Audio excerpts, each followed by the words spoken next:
पिछले कई दिनों से लगातार ये खबरें अब आम होती जा रही है कि क्या महाराष्ट्र सरकार गिर जाएगी या फिर क्या महाराष्ट्र की सरकार को हटाकर यहां पर राष्ट्रपति शासन लग सकेगा। खैर, इसके तीन मुद्दे हो सकते हैं कि आखिरकार अगर सरकार गिरेगी तो किस तरीके से गिरेगी, ये मैं आपको बताऊंगा। लेकिन उससे पहले ये खबरें आखिरकार क्यों बन रही है, क्यों इस तरह की खबरें निकल रही है, जो मैंने आपको कल समझाया था कि ये मामला तब शुरू हुआ जब बीजेपी, जो विपक्षी पार्टी है, उसने सरकार के खिलाफ आंदोलन छेड़ दिया। बार बार गवर्नर के पास जाकर सरकार की शिकायत की और कहा कि सरकार महाराष्ट्र में कोविड की स्थिति ठीक से संभाल नहीं पा रही है। उसी बीच शिवसेना के नेता सांसद संजय राउत गवर्नर से मिले, उसके बाद शरद पवार प्रफुल्ल पटेल के साथ गवर्नर से मिले। दोनों ही का इससे पहले यह कहना था कि गवर्नर दरअसल राजनीति का काम कर रहे हैं और गवर्नर खुद राजनीति में हिस्सा ले रहे हैं। गवर्नर हाउस राजनीति का अड्डा बनता जा रहा है, बीजेपी के प्रति वो बायस्ड है, इस तरीके के भी आरोप उन्होंने लगाए थे। जिसके चलते ये बैठक होने के बाद सबकी के कान खड़े हो गए ये सुनने के लिए कि क्या सचमुच में एक बार फिर सरकार को गिराने के लिए कोई खिचड़ी तो नहीं पकड़ी। इस बीच खबरें यह भी आई कि शरद पवार कहीं ना कहीं उद्धव ठाकरे के काम करने के तरीके से नाराज है। शरद पवार जो सूत्र कहते हैं उसके मुताबिक शरद पवार ने बार बार उद्धव ठाकरे को यह बातें कही कि विधायकों के साथ संपर्क बना रहना चाहिए, विधायक की शिकायतों का परिमार्जन होना चाहिए, उनको सॉल्व करने की कोशिश होनी चाहिए। उसके साथ साथ उद्धव ठाकरे को जिम्मेदारियां भी बांट देनी चाहिए एक तरीके से, और लॉकडाउन खोलने को लेकर महाराष्ट्र सरकार को अब धीरे धीरे कदम उठाने चाहिए। इन सारे मुद्दों पर कहीं ना कहीं मंत्रिमंडल के कुछ मंत्री और मुख्यमंत्री के बीच में कुछ अनबन तो नहीं चल रही, ये बात निकल कर आ रही थी। अब ये बात में कहीं ना कहीं घी डालने का काम किया जब राहुल गांधी का बयान आया कि वो महाराष्ट्र की सरकार में डिसीजन लेने की स्थिति में नहीं है, जिसके चलते वो इसके बारे में नहीं कह पाएंगे। हालांकि उसके बाद शाम को उन्होंने क्लैरिफाई किया कि उनका ट्वीट जो है वो तोड़ मरोड़ कर, उनका जो बयान था उसको तोड़ मरोड़ कर पेश किया गया, गलत तरीके से पेश किया गया, आउट ऑफ कॉन्टेक्स्ट उसको पेश किया गया। दरअसल राहुल गांधी जो कह रहे थे वो एक तरीके से सही है। कांग्रेस पार्टी की अकेली की सरकार महाराष्ट्र में नहीं है।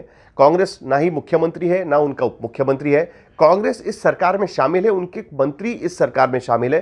कांग्रेस अपने अकेले के दम पर जिस तरीके से वो पंजाब में फैसले ले सकती है या बाकी जगह पर जहां पर कांग्रेस की अपनी सरकार है वहां पर फैसले ले सकती है, उस तरीके से वो महाराष्ट्र में फैसले नहीं ले सकती।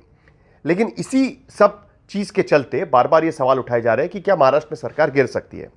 तो अगर महाराष्ट्र में सरकार गिरनी है तो क्या होना चाहिए। हाँ, इस बीच देवेंद्र फडणवीस ने भी क्लैरिफाई किया कि उनको सरकार गिराने की कोई जल्दी नहीं है।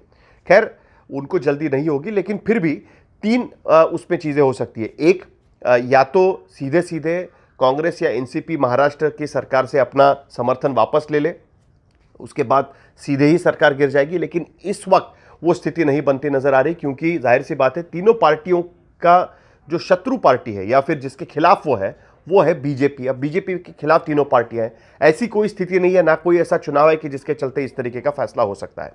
दूसरा, एनसीपी और बीजेपी की सरकार बने, जो आज की तारीख में बनना काफी मुश्किल है, क्योंकि इसके लिए देवेंद्र फडणवीस के बारे में कुछ सोचना होगा, क्योंकि एनसीपी में देवेंद्र फडणवीस का काफी विरोध है, इस तरीके की खबर है। तो दूसरे किसी को शायद नेता चुनना होगा, तो वो फिलहाल होता नजर नहीं आ रहा। या तो बीजेपी को कांग्रेस, एनसीपी या शिवसेना में फूट डालनी होगी, उनके विधायकों को तोड़ना होगा, और जिस तरीके से कर्नाटक में तोड़े थे उतने विधायकों से काम नहीं चलेगा। तो 20 से 30 विधायक उनको तोड़ने होंगे, तभी जाकर यह मामला हो पाएगा। 20 से भी ज्यादा, 30 विधायक कम से कम तोड़ने पड़ेंगे। तो यह बहुत बड़ा जंजाल है, और आज की स्थिति में जब कोविड-19 की स्थिति चल रही है, ऐसे में 30 विधायकों को तोड़ना यह बहुत मुश्किल है। उसके बाद चुनाव भी होंगे, क्या इस स्थिति में कोई चुनाव का सामना करने के लिए तैयार होगा, यह भी एक सवाल होगा। तो ये तीन ऑप्शंस हैं जो बनते नजर नहीं आ रहे। रहता है चौथा आखिरी ऑप्शन, राष्ट्रपति शासन लगाने का।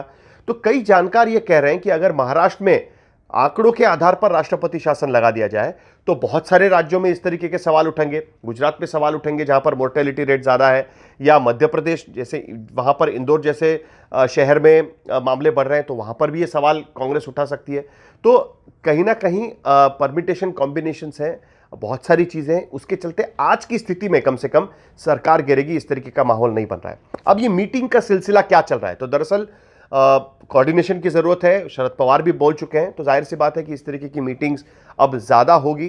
कोई भी नहीं चाहेगा कि अपनी सरकार गिरे, और खास करके तब जब कोविड के मामले महाराष्ट्र और मुंबई में लगातार बढ़ते जा रहे हैं। तो फिलहाल कोविड के चलते राजनीति को विराम है, लेकिन कोविड के खिलाफ क्या हो सकता है, इसके लिए तीनों पार्टियों को साथ में मिलकर मतभेद बुलाकर काम करना इस सरकार में जरूरी हो गया है।